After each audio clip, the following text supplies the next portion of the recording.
So in yesterday's trade of the day, we had a look at the sterling pairs, which have got a lot of movement at the moment because of COVID, obviously. But that's like every other currency pair, but also because of the Brexit negotiations taking place as well. So it's creating more volatility. But the euro dollar is picking up some decent moves as well. Not quite the same size of move, but still some very good opportunities. So we're going to do the same thing we did yesterday, but for the euro now, having a look at the various euro pairs and the opportunities that have been there. So looking at the last trading opportunity, why, whether we should take it, that sort of thing. So most recent one was at 6 p.m. Yesterday, so the 8th of July.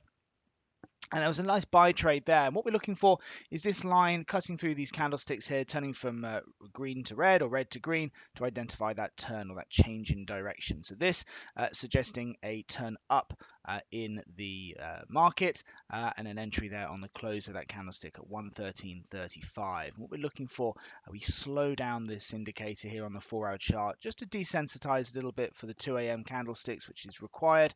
And that gives us our buying opportunity there. Yes, it's quite high, but you know what? That's okay. It means we're going to be buying a market that's rising, and that's what we should be doing, joining the momentum of that instrument. Now, okay, you get turns and changes in the color all the time. So the question is, why should we be looking at taking this one? Well, it's a question of context, really. There's a number of things on this chart that are going to add weight to our confidence, really. Number one is basic chart patterns. You can look very simply on the chart to see that we're posting a higher high and a higher low. So the chart pattern is in an ascending pattern. So that's positive.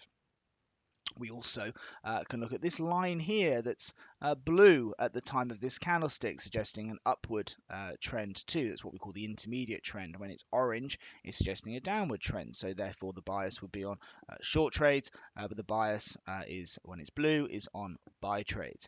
So that's another tick in the box there.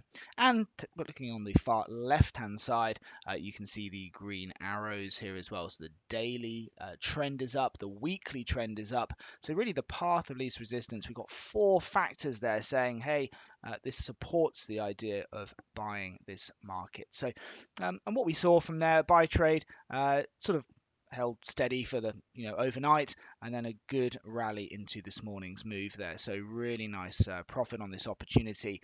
We're not necessarily looking at huge gains here. This is looking at the ATR, which is a good solid target, particularly once you're new and learning how to do this more effectively and knowing when to look for bigger targets. But initially a 33 pip objective and a really nice profit hitting that. So placing it at 6 o'clock last night, and we're out by at 6 o'clock this morning. So a nice trading opportunity. But the important thing about this video is context. You need to have reasons why. Hey, it looks like a buy, but why should I be taking it? Well, there's a number of reasons why we took this trade. Chart pattern, intermediate trend, medium trend, longer term trend. It's all there on the chart. We don't necessarily need all those factors to confirm an opportunity. We can see euro yen here is a similar opportunity at 6 o'clock last night as well. And again, having another wave higher, we can again see that situation of higher highs, higher lows. We have the daily up, we have the weekly up, and euro yen, we also have the intermediate up as well. And again, very similar to euro dollar, this was a nice move too, and a nice profitable opportunity there, rallying around 35 points within those 3 candlesticks. Pulling back a bit this morning, but it doesn't matter because we've already taken profits on the trade. Euro Aussie was an interesting one by comparison. So you can see a turn up here. The market's not really done much since there. Perhaps an initial knee-jerk reaction. You could probably got your ATR there. But what's the context for this move? Well, the daily trend on the left-hand side, the arrows there, they're down. The weekly is down. We've got an orange line, so the intermediate trend is down. And we're posting a lower low. So the low here is lower than this low. So we're in a downward pattern too. There's actually really nothing contextually to support buying the market at this stage. That's not to say it can't go up, but when we're talking about probabilities and we're talking about increasing the likelihood of a winning trade, it's just not really on this chart. And actually, the market's not really done a whole heap ever since that buy anyway. So this is very much a trade that I wouldn't have taken, didn't take, and our students wouldn't have taken either. Just from a probability perspective, euro against the Canadian dollar.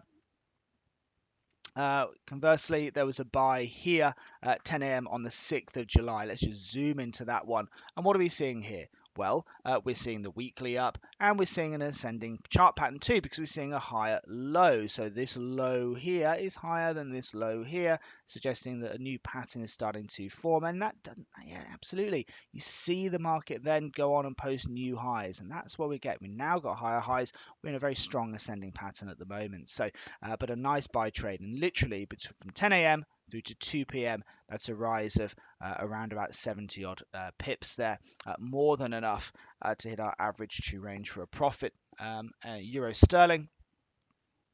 Similarly, here, the entry on this candlestick, some of our traders would have been getting in on the open, but certainly by the close. And here we are after faffing around for a little bit there, going on really nicely. Big sell-off in today's candlestick, giving us a short. What's interesting about this trade on euro sterling is that whilst we're buying the euro on most of those other trades, this one we're shorting the euro against the pound. So it actually works as quite a reasonable hedge while we're in this sort of period of sideways movement before going on and achieving our objective here. So 22 points doesn't sound like a lot, but it depends on the size of the stop loss, of course. And if you're risking 22, 23 points, it's still what, 1% or 1.5% or 2%, depending on what you're risking on the trade.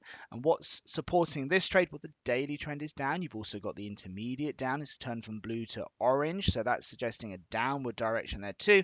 And also we're posting lower lows and a lower high here as well. So there's a number of things supporting the short direction, and it has gone on to be a nice winning trade. And we're going to just leave with euro against the New Zealand dollar, which is a trade that is currently in play.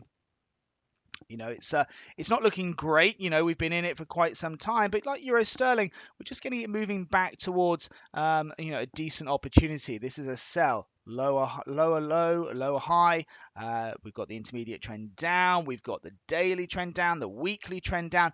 It's all there suggesting lower prices. We've just not necessarily seen it yet, but it hasn't taken out our stop loss. So we remain in this trading opportunity, and we'll just have to see how it goes for the rest of the day. So Euro New Zealand certainly been the one that hasn't had that oomph behind it just yet, but you know, the trade is still open, and we'll see how it goes. And looking for around 50 points on this opportunity. So there we are. You know, when we're looking at charts, whether it's the daily chart, whether it's the 2-minute chart, whether it's the 4-hour chart like this, it's about context. You find the opportunity, and then you've got to ask yourself, why should the market change from here? Is this a trade that I should be taking rather than just jumping in blindly?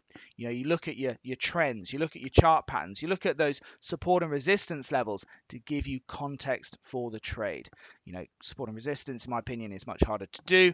It's much more discretionary. Simple chart patterns, simple trends, particularly with the markers that we have on the chart here, makes it very straightforward for our traders. Anyway, there we go. There's some great trades there on the euro pairs. If you would like more information about trading the right way, Trend Signal is giving you the opportunity to see and hear about its services live at a free online seminar. Take a look at the Trend Signal website for the latest events and to book your free place.